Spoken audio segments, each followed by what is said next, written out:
guys, welcome back to my channel. If you're a new subscriber, welcome to my channel. My name's Alicia, and if you're a returning subscriber, then welcome back.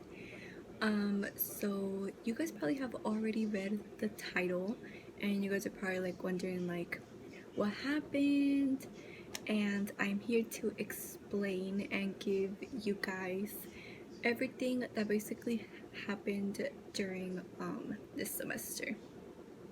So if you guys do want to know more, then please keep on watching.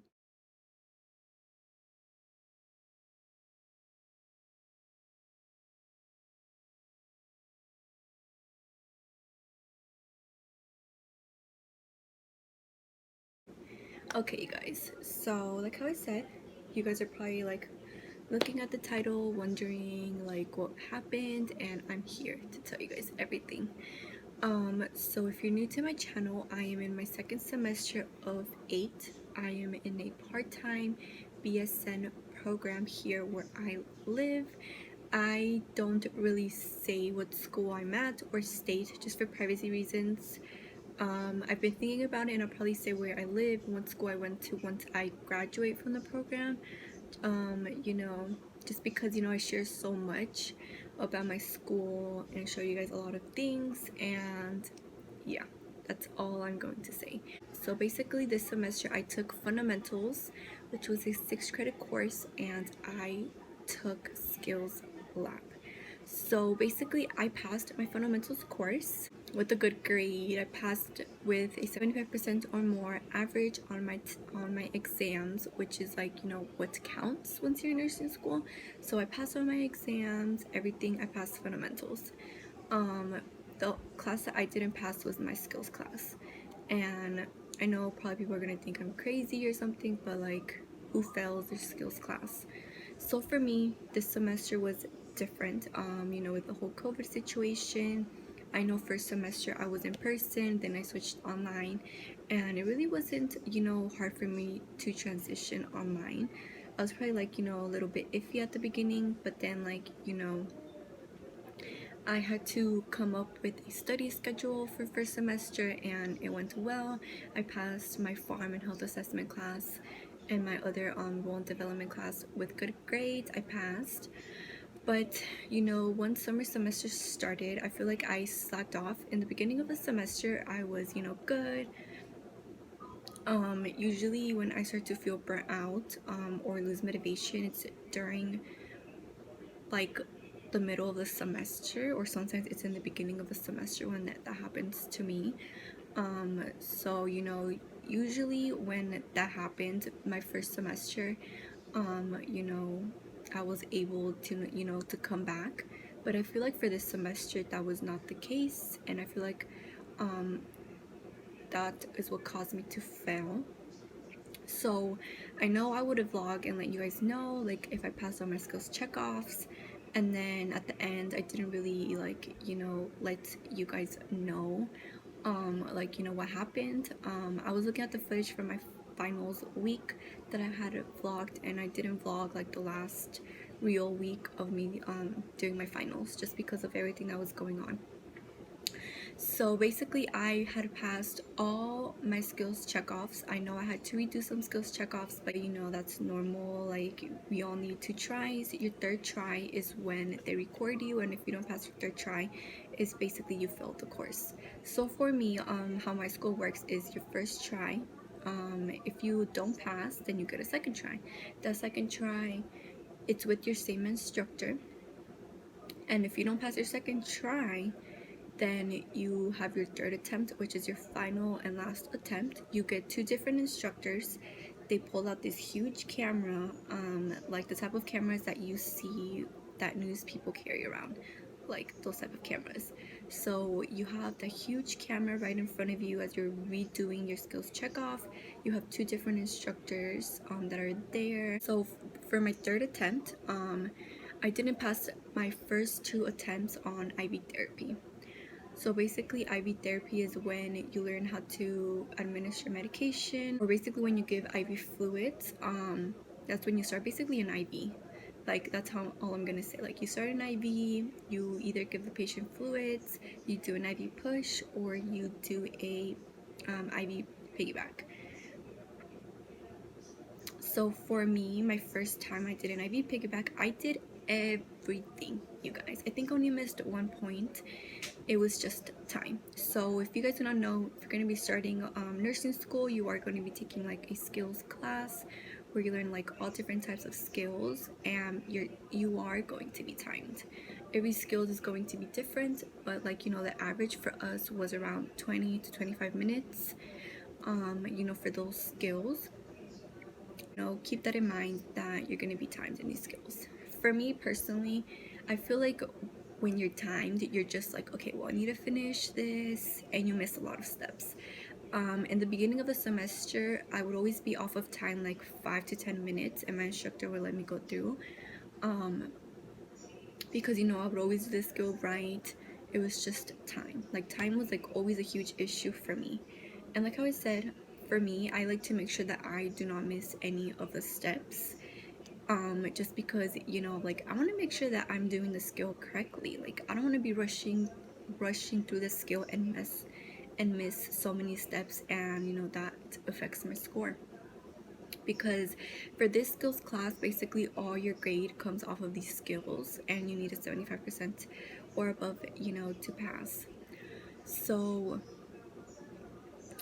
like how I said, for the first time on this IV therapy, the first time I was off by the time. I passed everything. Like how I said, I only missed 1 point out of the 23.5 points that we are given. And, you know, my instructor told me, like, you need to retake this. So I was like, okay, I'll retake it. Second time around that happened, I was so worried about time that I missed so many steps, and she told me that I had failed. So I was just like, you know, like, I went to open lab. I had the other students help me out, making sure that I didn't miss any steps. And, like, you know, in your head you're just like, I need to finish on time. Like, I have to finish on 25 minutes, if not I'm gonna fail, because, you know, that's a huge critical area. So you want to look out for, like, for your skills, like, what is the critical area, so you don't miss that critical area, so you can still pass. But for me, I was like, okay, I have to make sure that, you know, I'm on time. I timed myself in open lab. I went to open lab. At that same week, we had 2 other skills check off, so I had to worry about the IV therapy retake. I had to worry about my tracheostomy video that I had to film, and then I had to worry about my CVC dressing change that I had that same day that I had my IV therapy. So basically, I had 3 skills check-offs that I had to worry about that same week, and it was also finals week. So you guys can kind of guess the kind of stress that I was under. So basically, there was mostly more stuff that went on, but I'm not gonna really talk so much about it. So when it was my retake, it was Friday. I had already passed my fundamentals class, you guys. My exam that Thursday. So I did my video for my tracheostomy that day, and I was like, okay. I didn't go to open lab because I had already gone like the 3 days in a row, you know, to practice my IV therapy, and I feel like I was confident enough for the CBC dressing, because, you know, it's quick and easy, you know, skills to do. So that day on Friday, my skills check off was supposed to be at 8. So, you know, things went down. You know, the room wasn't prepared. I didn't start my skills check off probably like later on past 8. So I started my skills check off. There was like other things that went down, and you guys probably want like the full detail, but I'm trying not to really get you guys on the detail. But the machine was broken. I think it was out of battery, and, you know, the machines there are broken, or there's always something going on with the machines. But for that skills check off, since it was my last one, I was recording like how I said, that machine, I think it was out of battery, so, you know, that took up some of my time. Luckily, the instructor that was there, she helped me. She was amazing. You know, like, I would just verbalize, like, you know, what I would do, And you know, when it comes to skills checkoffs, everyone, like sometimes we need like up to 2 instructors or 3 to show us the skills. And I feel like for me personally, I feel like I learned more with when I was with like another instructor versus, you know, my instructor. So that's like all I'm gonna say. But yeah, like how I said, the machine had no battery. You know, had to verbalize. And when it came to the skills checkoff, when I showed him my IB, what I did wrong that I didn't even notice that I had done wrong is I had poked the patient twice with the same needle, and I didn't really notice until like the end, until the instructor told me. She's like, "Did you realize what you did wrong?" And I was like, "No," because I was so nervous and I was so worried about time, and many other things went wrong also in that skills checkoff. And you know, I had poked the patient twice and I didn't realize it, and I basically failed. In your third attempt, they basically fail you for anything, so you have to be like really careful on what you missed. They basically consider the whole skills checkoff a critical area. And you know, I had to do extra steps that I wasn't, you know, used to, that my instructor also didn't teach me, you know, that I had to do. Basically, that's what happened. After like the whole skills checkoff was done, I finished on time. I think I finished around 24 minutes. So I still had like a minute to spare, and I was just standing there and I was like, did I miss anything? I made sure that I asked what the patient's name was, if they had any allergies, but I didn't realize I had poked the patient twice because I couldn't get a flash. You know, at that moment when you're doing the skills checkoff, you're just like making sure you do every other steps correctly, and I didn't really realize that I had poked the patient twice with the same needle, and basically, you know, that creates an infection. And yeah, that's what happened. So after I was done with my skills check off, they told me to go outside. I had already seen some of my classmates, other people from my cohort were already there waiting because they were doing their CVC dressing. So I was already super bad. Like my anxiety got to me. I started crying and I was like, oh my god, like they usually, you know, tell you like right away like if you passed or not, and this time it wasn't really like that. My instructor that I had for skills, she was already there, so you know, they had like a whole meeting, and then they told me that I had failed. So I think it was like around like 10 minutes later, they told me, they brought me in the room and they told me that I had failed and what I did wrong, and basically that I had failed the course, and for me to reapply to the program. So yeah, when I heard that I had failed the course, I was just, my anxiety was already bad. It just got worse. Like I really tried my best to hold my tears when they had told me that. So yeah, they told me, oh, just wait for an email and you have to reapply to the nursing program in the spring. So I was just like, okay. They're like, we're not gonna let you do your CVC dressing today because there's no point of you doing it with like, you know, with everything that went on. So it's just like, okay. So yeah, that's what happened. There was also another student that was in the same class that I was in. She also failed. So it was basically two of us that were dismissed from the program from our cohort. So that day, it was just really, I think I posted on Instagram about what had happened, because at that moment I was just like, you know what, I'm not gonna hide this. Like, why am I gonna hide this? Because I know I'm not the only one that goes through this. Once I posted that, I received so much messages on Instagram from so many other nursing students that I follow, and they were telling me to not give up, that they were in the same position, that they reapplied, that they basically reapplied to the program, and they started nursing school again. So they were like, oh, reapply, fight it, see what you can do. And basically me and my other classmates, we decided to email the dean. I think we emailed the dean on Sunday. Yes, Sunday night we emailed the dean. I think it was Sunday evening, because we still didn't receive an email. I had emailed my professor from fundamentals, and I was like, so what's gonna happen? And she's like, oh, well, there's nothing that you can do. You just failed the course and you have to reapply to the nursing program in the spring. So when I heard that I had to reapply to the nursing program in the spring, I was even more miserable. Because they had changed the requirements for my nursing school, like the prereqs, the ATITs, they also changed. So I was just like, I can't apply to the state college again. I looked at my community college, they also changed the prereqs. So I was just like, you know what,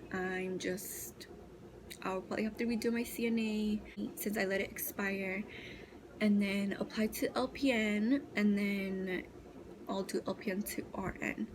And then who cares if it takes me so many years for me to become an RN, but like, that's what I want to do. So I was basically looking at other options in my area, trying to figure out like what I can do. So like how I said, me and my other classmate, she told me that she was going to email the dean because we hadn't received an email from anyone from Friday to Sunday. I know, like, it's the weekend and stuff like that, but I'm not gonna wait until Monday for them to email me because like I want to know like what's gonna happen, like what can I do. So my classmate, she emailed the dean, and then she was like, oh, you should email the dean too, like let's not give up, let's fight it. So we emailed the dean on Sunday evening. We got a response that Monday morning. She told us that we can reapply for reinstatement. Luckily, we had already scheduled an appointment with one of the nursing success coaches at my school to see like what we can do. And basically we had the appointment that Monday. That Monday, me and my classmate decided to go to the school because we had the appointment. We went with our nursing success coach. He already knew our situation because they had already told him. So we told them like, what can we do? And we had already received an email from the dean telling us to reapply for reinstatement since we are in second semester and we are allowed to reapply for reinstatement. So we were like, okay, we're gonna reapply for reinstatement. Luckily, the good thing is that we went with the nursing success coach on Monday because that same day, 5 o'clock, our letter for reinstatement was due. So what is a reinstatement? Basically, you can apply for reinstatement after you're done with your first semester of nursing school, either if you're part-time or full-time, which I didn't know because I had heard from other classmates that we had to pass our first 2 semesters, because it would count for the first semester of nursing school if we were full-time. So that is why I was worried, but luckily we could apply for reinstatement. Our nursing success coach, she told us to write a letter. He told us all the requirements and to email the lady that was in charge of the whole entire reinstatement process and let her know that we would be turning in those letters in the afternoon because our deadline was at 5 o'clock. So basically, that was like a relief because after being told that you have to reapply to the nursing program and that you're dismissed is like the worst news ever, and that you have to reapply for the spring, it was, for me, I feel like it was just the worst news ever. I did have to drop my third semester classes later on. I was basically dismissed from the program that the week that I had to wait to see if I was reinstated or not. I did turn in my reinstatement letter on Monday. So basically they were going to meet on Thursday, and on Friday I would know. So it was a really long week because I was trying to stay positive. A lot of other things were going on, and I was just worried like what was gonna happen. So basically, Friday afternoon, I received an email from the reinstatement committee, and they told me that I was reinstated into the program and that I was only going to be retaking the class this fall. Of course, I wasn't going to be with the same cohort, which is a bummer, because I really liked my cohort. They were all amazing people, they were all helpful. I really loved my cohort. So I will be in a new cohort, so I'll be meeting new classmates. And me and my classmate, we are in different lab times. So yeah, she'll probably be like the only person that I know until I get to meet new people in my cohort. So yeah, you guys, so I found out on Friday that I got reinstated. I applied to my skills lab. They changed the whole entire class. There was like some changes made. In that class, I will only be going on Thursdays, and that's going to be my only class that I have to worry about for this semester. And then I'll be starting my third semester in the spring of 2021. So my graduation date is pushed back a semester, but the good thing is that I am still in nursing school after going through that scare, after going through everything that I went through this semester, because this semester was really hard. I'm not going to lie, but I'll probably talk more about that when I film my how I study for fundamentals. So look out for that video. I'm filming those videos, you guys, because I still passed that class. Like, I know I didn't pass my skills up class, but I still passed fundamentals, and I'm going to be sharing everything that went down in fundamentals. So yeah, you guys, that is my huge update of me basically failing nursing school and failing a semester. But I applied for reinstatement, you guys. But one thing that I learned from this semester, you guys, is to do your research, talk to your dean, talk to your nursing success advisors. They will help you, trust me, because your instructors probably don't even know anything about this whole reinstatement or like what happens when you fail class, because they just go off the syllabus. Do your research, talk to your nursing success coaches, and see what you can do. Don't give up, because I know I'm not the only one that is going through this, and I just wanted to share my story on what happened. But yeah, you guys, that is basically what I learned. And don't give up. Just don't give up, you guys, if this is what you really want in life. And basically, from everything that happened, I didn't give up, even though like I really wanted to give up, but then I just pushed myself and got through all this. But yeah, you guys, that is my update and my story time on everything that went on. I know it's super long, but I just wanted to share my story, and I know I didn't really include all the details just because I have to be really careful on what I share online. And so I'm hoping you guys understand that. But yeah, you guys, if you made it all the way to the end, thank you so much. Don't forget to like this video, subscribe to my channel if you haven't, follow me on Instagram, and of course check out my blog. I will be putting more free resources in my blog. Just follow me on there, subscribe on my blog, so you can see all those new updates that I'm doing. But yeah, you guys, that is my update, and like how I said, thank you so much for watching, and I'll see you guys in my next video.